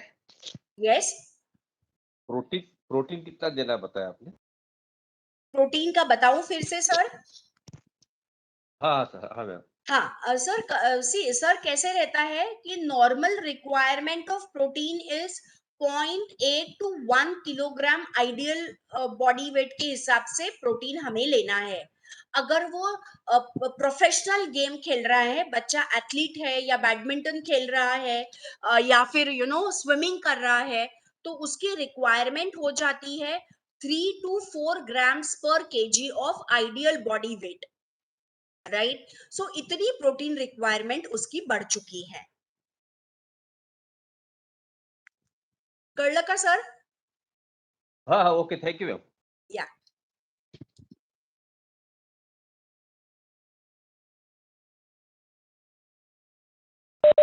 अजून काही प्रश्न आहेत? विचारू का मॅडम? हो हो हो प्लीज. प्लीज. मॅडम मला सांगा डायबिटीस 50च्या वरचं वयवाल्यांना किती शक्यता असते होण्याची? सर त्यांना पण तेवढेच चान्सेस आहेत. असं म्हणजे त्याचं काही वयाचं काही याच्यात हे नाही. मला वाटलं नाही की नाही 50 वर्ष सर. वय झालं त्याच्यानंतर येस. शक्यता कमी असते बा नाही नाही नाही डायबिटीस असं होण्याची. नाहीये सर. हे चुकीचं समजूत आहे आपली. पहिलेच्या ज्या गाईडलाईन्स होत्या त्याच्यामध्ये असंच सांगितल्या गेल्या होत्या की after 40 the prevalence is very high. पण आता जो सिनारिओ डिसीज सिनारिओ चेंज झाला आहे, नो डाऊट 50 नंतर झाला तरी एवढा प्रॉब्लेम होत नाही. जर 20 वर्षाच्या मुलाला जर प्रॉब्लेम झाला तर त्याला किती आयुष्य काढायचंय, आणि 50 वर्षाच्या जर माणसाला किंवा स्त्रीला झाला तर आपण असं पकडून चालूया की 70 ते 75 तिचं जनरल लाईफ स्पॅन राहील. तर controlling and prognosis is usually better in senior citizens than in young age. Young age मध्ये झालं तर त्याचं स्पॅन एक साधारण समजा 20 वर्षात झालं तर तो 70 वर्षापर्यंत, त्याला 40 ते 50 वर्षापर्यंत डायबिटीज सोबत राहायचंय. You imagine the impact on the other organs. आणि hello 50 thank you madam. Hello. Yes sir. Madam diabetes आजार हा कायमचा नष्ट नाही होऊ शकत का? सर आता त्या लोकांचं सुरू आहे की पॅन्क्रियास ट्रान्सप्लांट. जर नवीन पॅन्क्रियाजच लावले आपल्याला तर ते डायबिटीज पूर्णपणे नष्ट होईल. पण as I told you in my talk sir, आता असे प्रॉमिसिंग रिझल्ट येत आहेत की त्याच्यामध्ये त्यांनी म्हटलं आहे की you know your diabetes can be रिव्हर्स्ड. म्हणजे ज्या लोकांना 4-5 वर्षापूर्वी डायबिटीज झालंय त्यांनी औषधं आपली बंद केली आहेत. जी जी जी हा. जी. Okay okay thank you madam. Thank you. Yes. Ma'am माझा एक प्रश्न आहे. आताच तुम्ही सांगितलं का कॅन्सर हा एकाएकी होत नसते. हा. हा मॅम आवाज येत आहे ना? हो येतोय सर, बोला. एकाएकी होत नसते पण कॅन्सर होत आहे शरीराने कसं जाणून घ्यायला पाहिजे? सर आता बरेचदा ना गाठ येणं शरीरामध्ये, अनएक्सप्लेन्ड वेट लॉस म्हणजे काहीच कारण नाहीये पण वजन कमी होत आहे, त्याच्यानंतर वारंवार ताप येणं, हे सगळे लक्षणं आहेत सर. भूक नाही लागणं. तर हे तसे तर कॉमन कंप्लेंट्स आहेत. पण जेव्हा ब्लड टेस्ट केल्या जातं तर त्याच्यामध्ये बरेचदा कॅन्सर मार्करच्या टेस्ट पण असतात सर. फॅमिली हिस्ट्री आहे तर डॉक्टर लोक सांगत असतात की बॉ ही चाचणी करून घ्या. जसं आता महिलांमध्ये ब्रेस्ट कॅन्सर आहे तर ती जी गाठ आहे ती गाठ काही एकाएकी नाही वाढत, ती आधीपासून वाढत येते. तर मॅमोग्राफी मध्ये आपल्याला आधीच डायग्नोसिस करता येतं. किंवा सर्वायकल कॅन्सर महिलांमध्ये ते लोक एक सिंपल वजायना मधनं स्वॅब घेतात आणि ते डेव्हलपमेंट आहे का पाहतात. जर ते नाही आहे तर यू आर कॅन्सर फ्री. पण आपण या टेस्ट कधी करतच नाहीत, जे प्रिव्हेंटेबल कॅन्सर सांगते. त्याच्यानंतर जे लोक तंबाखू खातात, मी माझ्या समोर नामदेव बरा झालेला पाहिलाय प्लांट मध्ये. सो ही हॅड अ ओरल सब म्युकोसिस. लोक आपल्या मनाने स्मोकिंग तंबाखू बंद करून देतात पण ते जे झालेला त्यांना लिजन्स आहेत त्याची ट्रीटमेंटचं काय? त्याची ट्रीटमेंट तर त्यांनी घेतलीच नाहीये. तोंड उघडत नाहीये, तिखट खाता येत नाहीये. तर ते दे shift on the bland diet की मी साधं वरण आणि भात आणि साधं वरण पोळीच खातो, मला झोमतं. पण त्या झोमण्याचं काय कारण आहे आधी आपण डॉक्टरांकडे जाऊन तपासून घ्यायला पाहिजे. Thank you ma'am. हा. आणि असे खूप वेगळे सिम्पटम्स नाही आहेत की यु नो की दॅट विल टेल अस की कॅन्सर शरीरामध्ये वाढतोय. Common complaints. आणि जसे मी तुम्हाला सांगितले की रिस्क फॅक्टर्स जे असतात, ऑटो इम्युन डिसऑर्डर्स, याला डेफिनेटली कंट्रोलमध्ये ठेवता येतं.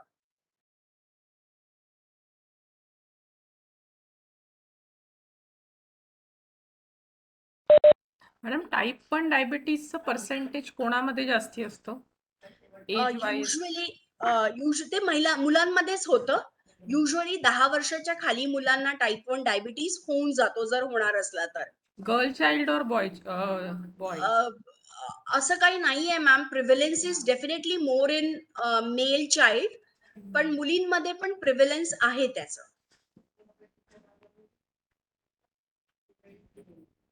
आणि स्ट्रेस इंड्यूस डायबिटीज मग हा कोणत्या टाइप मध्ये येईल? This is type 2 diabetes.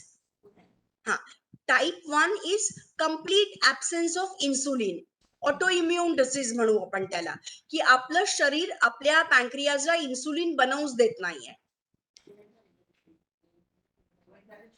Okay ma'am, अजून काही प्रश्न आहे? किसी को कुछ पूछना है? Hello ma'am. हॅलो. या सर. हा मॅडम, मला की नाही कोरोना झाला होता पहिल्यांदा. तर त्यानंतर म्हणजे माझं जे मेमोरी आहे ते चांगल्या पद्धतीने काम करत नाही आणि जी गुडघे आहे खूपच दुखतात. मी भरपूर म्हणजे डॉक्टर सरांना दाखवलं, परंतु मॅडम त्याच्यामध्ये काहीच म्हणजे सॉल्युशन म्हणजे मिळत नाहीये. तर हे सुद्धा त्याच्यामधलाच एक प्रकार आहे का? सर मला ना म्हणजे मॅडम क्वेश्चन कळला का? मला नाही. ऍक्च्युली तुटक आवाज येतोय. येस. संजय सर परत एकदा विचारा क्वेश्चन आणि व्हिडिओ ऑफ ठेवा म्हणजे ऍटलीस्ट आवाज क्लिअर येईल. हॅलो संजय सर, आवाज येतोय? हो मॅम. हॅलो. व्हिडिओ ऑफ ठेवा तुमचा आणि मग क्वेश्चन विचारा. Okay ma'am. किंवा मग चॅट बॉक्स मध्ये क्वेश्चन टाका, कारण की आवाज कटत आहे ना, त्यामुळे क्वेश्चन समजत नाही आहे. हॅलो. हा सर. हा, माझा एक प्रश्न आहे मॅडम. हॅलो. हा हा बोला बोला सर. सर, ऐकू येत आहे. हा, हे डायबिटीसच्या ज्या गोळ्या देतात डॉक्टर लोक, तर त्याच्यात काही लोक जेनेरिक औषधी वापरतात. ते कितपत योग्य आहे? सर आता जेनेरिक हा थोडासा कॉन्ट्रोवर्शियल हा. Topic to be discussed. हा. नाव जेनेरिक मध्ये काय प्रॉब्लेम असतं सर, मी ते तुम्हाला सांगते. की आपण जी कोणतीही औषध घेतो, समजा मी आता पॅरासिटामॉलची गोळी घेतली हा. आणि त्याच्यामध्ये 600 mg मला पॅरासिटामॉल हे औषध मिळायला पाहिजे, पण ते गोळी बनवायला, त्याचं बाइंडिंग व्हायला त्याच्यात बाकीचे पण तत्व टाकलेले असतात. हा. राईट. बरेचदा जेनेरिक दवामध्ये किंवा जेनेरिक कंपनी जे औषधं बनवतात, त्याच्यामध्ये जर पॅरासिटामॉलचं कंटेंट कमी राहिलं, हा, आणि मला जे 600 मिळायला पाहिजे ते जर मला 500च मिळालं, तर डेफिनेटली माझं recovery would be delayed. Right. So म्हणजे यू कॅन अंडरस्टँड दॅट. आता असे बरेच ठिकाणी असतात की लोक काय करतात की छोट्या कंपनीज मध्ये घेतात आणि छोट्या कंपनीज मधनं औषधं घेतात. My husband is a pharmacist. So ते ते आम्हा लोकांना, मी तुम्हाला एक इथे खूप महत्वाचं हे देते. ते आम्हाला कधी ते छोटे पाऊच असतात पहा, सॅम्पल्स असतात, शॅम्पू किंवा साबणं असतात, किंवा मसाल्याचे 10-10 रुपयाचे पॅकेट मिळतात, ते कधीही नाही वापरायचे. ते तुमची बॅच खराब झाली की छोटं करून विकून टाकतात. अच्छा. Okay. So my husband he gets irritated. हे काय घेऊन आली, हे काय. आपण गावाला जातो तर आपण ते छोटे पाऊच आणतो. This is like before marriage I was using that.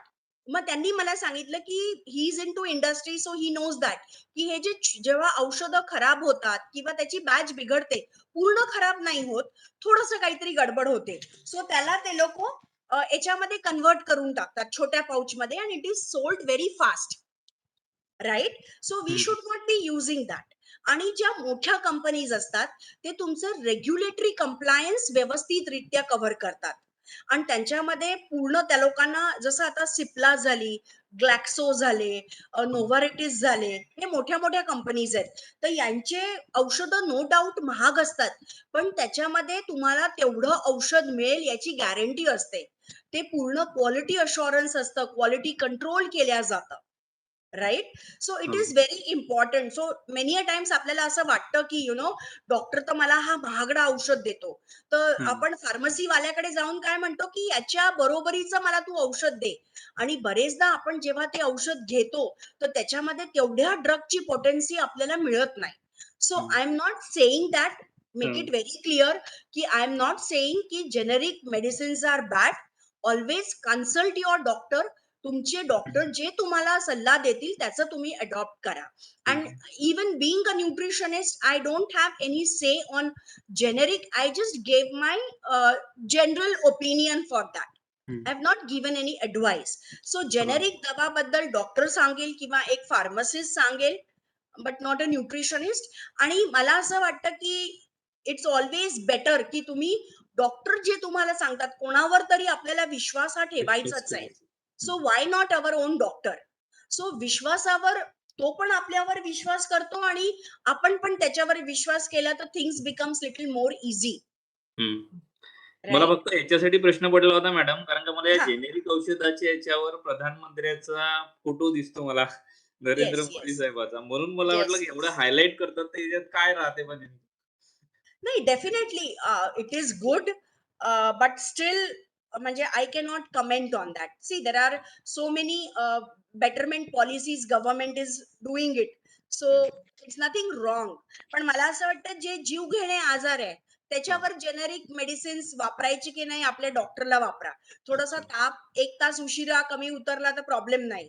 पण जर काही डायबिटीज किंवा कोणते मोठे मोठे आजारीपणा, हायपरटेन्शन, जर ब्लड प्रेशर कंट्रोल करणं खूप गरजेचं आहे. जर ब्लड प्रेशर वाढल्या गेलं तर बाकी पण आजार आपल्याला येऊ शकतात. सो इट्स ऑलवेज बेटर की आपण आपल्या डॉक्टरला विचारून करायचं.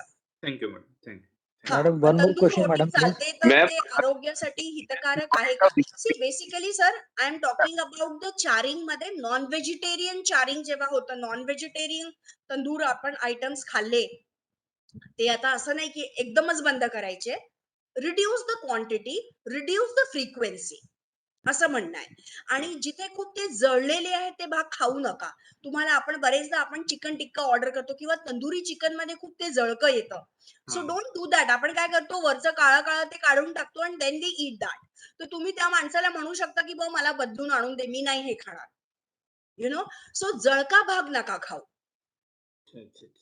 नॉनव्हेज मध्ये ना? Yes, charring of the food non vegetarian साठी जास्ती हार्मफुल आहे. स्पेसिफिकली मीट आणि मीट प्रोडक्ट्स. आता मटन खाणं कमी करून टाका. आता जे नॅशनल फॅमिली हेल्थ सर्वे आलेला आहे त्याच्यामध्ये मिझोरम, मेघालया आणि north east country, north east states जे आपले आहे त्याच्यामध्ये प्रचंड प्रमाणात कोलन कॅन्सर सापडलाय लोकांमध्ये. कारण ते लोक बीफ खातात, म्हणजे गाय. Pork consumption is very high. डुक्कर, pork consumption. They eat pork there because it is available. तिथे भाज्या नाही आहे त्यांना, म्हणजे पोट भरण्यासाठी पण नॉनव्हेज खावं लागतंय. And they prepare that pre-cut meets, store करून ठेवतात त्यांच्याकडे. म्हणजे मेजॉरिटी टाइम पाऊस असतो, तर ते पावसामुळे त्यांना हंटिंग करून जे अॅनिमल मिळेल तेच खायला लागतं. बट आपली सिच्युएशन इज व्हेरी गुड. आपला समृद्ध स्टेट आहे. तर we should always be consuming more vegetables. Chicken तुम्ही खा, फिश तुम्ही खा, अंड तुम्ही खा, मटन आणि पोर्क तर खायलाच नाही पाहिजे, बीफ पण खायला नाही पाहिजे. आणि जे असे आपल्याला सँडविचेस मिळतात, चिकन सँडविच और बीफ सँडविच, और आपण जेव्हा आपण पिझ्झा खातो, पेपरोनी पिझ्झा, हे अजिबात खाऊ नका. Pepperoni is made from pork, ते खाऊ नका. सलामीज असतात, सॉसेजेस असतात जे आपल्याला रेस्टॉरंट मध्ये मिळतात, ते नाही खायला पाहिजे. Okay. Thank you they madam. Are processed. Madam one more question madam. Hmm. Madam स्त्रियाच्या तुलनेमध्ये पुरुषांमध्ये मॅडम डायबिटीजचं प्रमाण खूप जास्त प्रमाणामध्ये आढळून आलेलं आहे मॅडम. याला कारण काय? Sir stress. बायका असं स्ट्रेस देतात. बिलकुल बरोबर आहे मॅडम. हो. तर त्यांना म्हणजे ऑफिसमध्ये पण घरी पण सगळीकडे स्ट्रेस असतो मॅडम. त्यामुळे त्यांच्यामध्ये असं मला वाटतं की प्रमाण जास्त. Okay, thank you madam. नाही, थँक्यू. पण सर मी क्वेश्चन माझ्या Kshirsagar sir, last talk question मध्ये चांगला विचारला. सर सर सर तुम्ही त्याच्यात आले आहे का? पुरुषालाही तुम्ही भरपूर त्याच्यात आले आहे का? जय सर. सर मला हे सांगायचं वाटतं की हा येस मॅडम, कंटिन्यू. सरांना काही सांगायचं आहे आय सपोज. नाही मॅडम, तेच विचारायचं होतं की खरं कारण काय ऍक्च्युअल म्हणजे काय पुरुष जास्त हार्डवर्क करतो त्यामुळे होतं की स्त्रिया कमी वर्क करतात सर त्यामुळे हार्ड असं काही? वर्क नाही, this is a controversial topic. Basically genetic disposition पण आहे इंडियन मेल मध्ये. म्हणजे आता इंडियन माणसं जर आपण घेतले तर त्यांच्यामध्ये गुड कोलेस्ट्रॉलचं प्रमाणच कमी आहे. आता हे जेनेटिक हे डॉमिनन्स झाला इंडियन्स मध्ये. याला एक पुरुष किंवा दुसरा पुरुष रेस्पॉन्सिबल नाहीये. आणि सर तुम्ही जे स्ट्रेस म्हटलं तर आय ऑलवेज से दॅट की stress is one of your loyal company. तुम्हाला जसं सगळे सोडतील, मित्र त्रास देतील, कलिग्स त्रास देतील, बायका त्रास देतील, पण then stress is something which is not going to leave you. So optimum stress is utilized for your performance, right? So स्ट्रेसचा बरोबर जर तुम्ही कंट्रोल केला तर मला वाटत नाही सर की स्ट्रेस हावी होईल कशावर.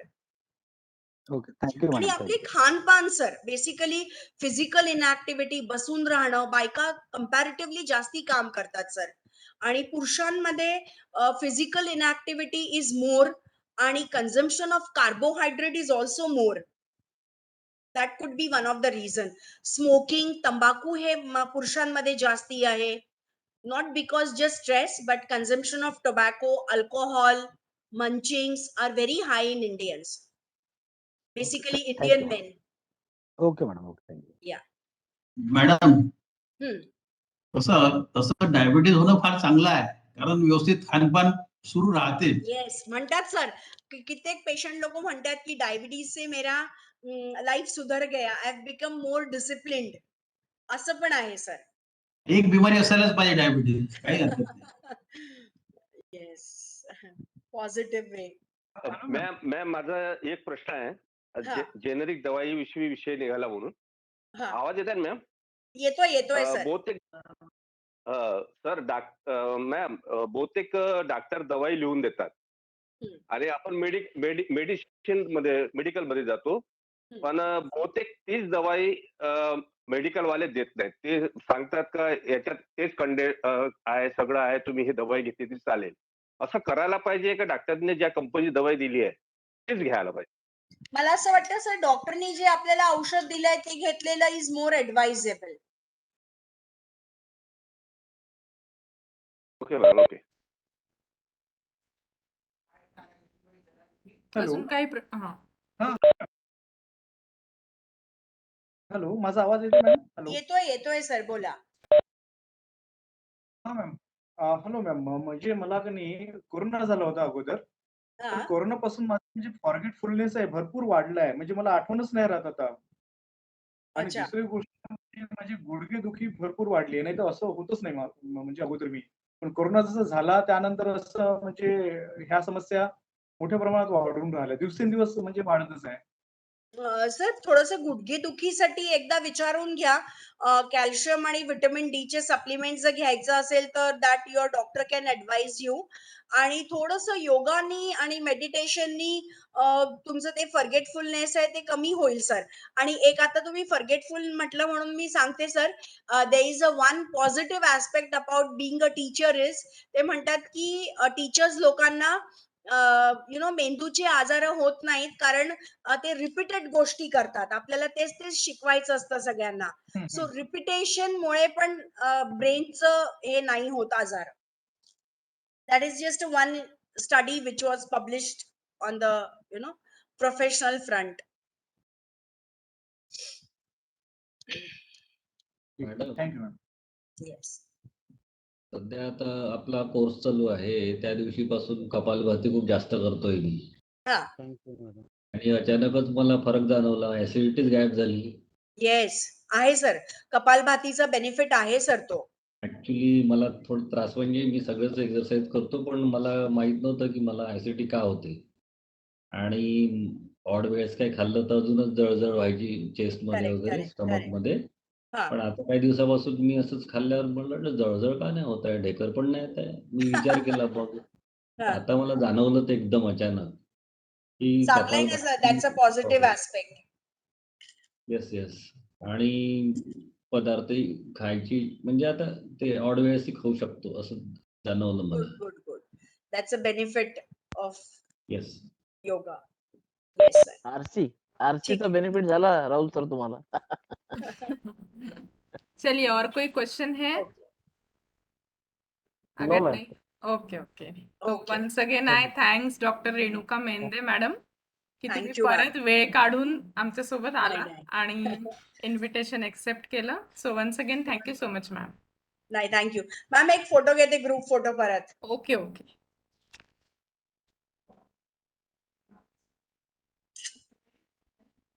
Thank you ma'am. Thank you everyone.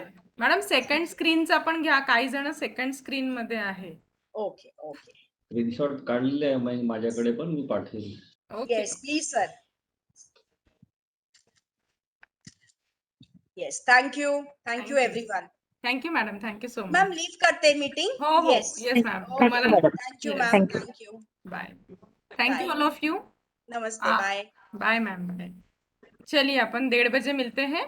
मैंने एक ग्रुप में मैसेज डाला है की 1:30 वाजताच्या सेशनला आपल्याला चेअर वरती बसून काही करावं लागू शकतं. त्यांचा टॉपिक आहे योगा फॉर गायनेकोलॉजिकल डिसऑर्डर्स.